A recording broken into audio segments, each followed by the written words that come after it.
करो। हाँ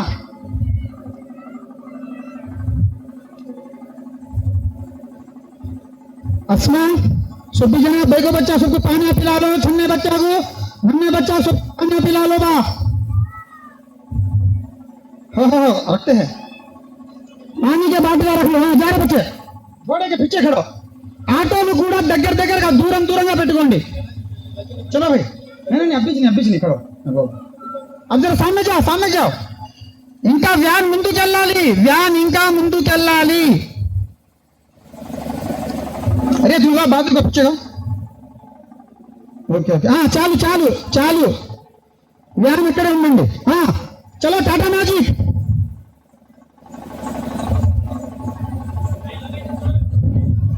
खड़बा मैं बोलता हूँ खड़बा तसल्ली से। ऑटो नंबर 3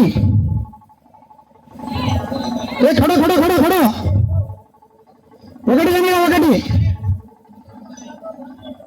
सामने चलो